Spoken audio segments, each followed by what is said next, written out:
বাংলাদেশ বেতার রাজশাহী। এখন শুনবেন স্থানীয় বাংলা সংবাদ।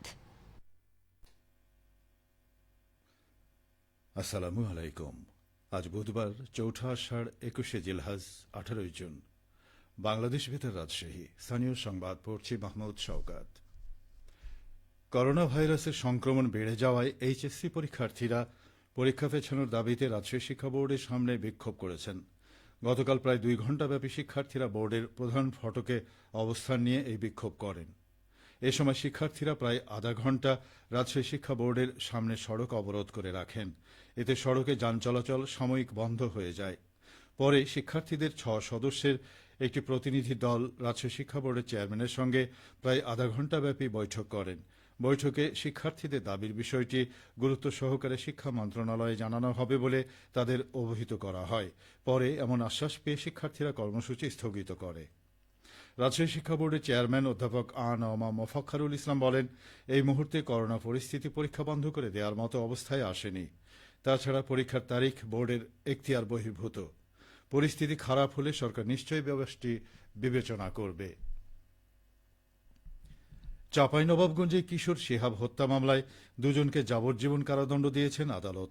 একই সঙ্গে তাদের ১০,০০০ টাকা করে অর্থদণ্ড অনাদায়ে আরও ৬ মাস করে কারাদণ্ড দেয়া হয়।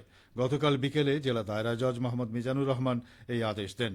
দণ্ডপ্রাপ্তরা হলেন চাঁপাইনবাবগঞ্জ জেলার গোমস্তাপুর উপজেলার ছোট দাঁতপুর গ্রামের মোহাম্মদ আফজাল হোসেনের ছেলে মোহাম্মদ আব্দুল হাকিম ও জেলার শিবগঞ্জ উপজেলার কর্ণখালী গ্রামের মোহাম্মদ সালেকুদ্দিনের ছেলে মোহাম্মদ সুজন আলী।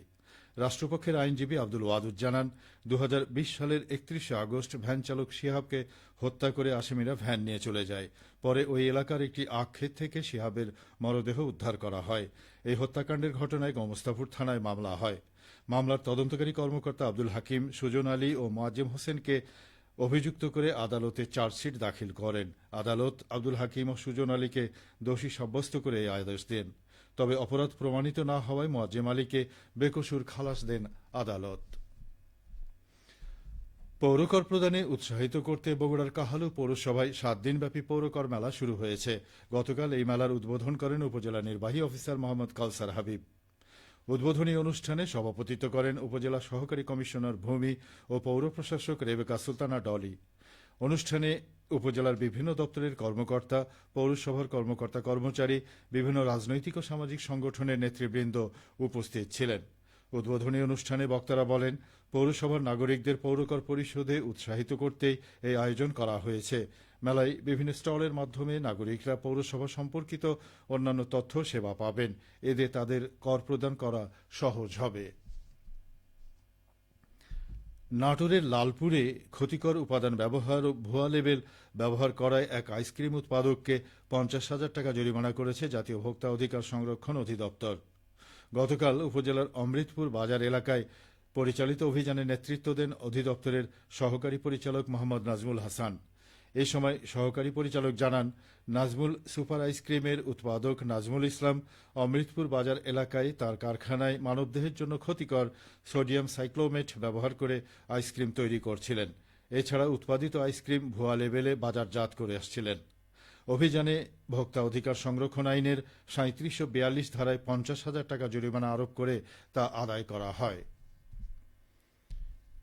পাবনা সদর উপজেলার টেবুনিয়া বাজার এলাকায় সরকারি জমি ও সড়ক দখল করে গড়ে ওঠা অবৈধ স্থাপনা উচ্ছেদ করা হয়েছে।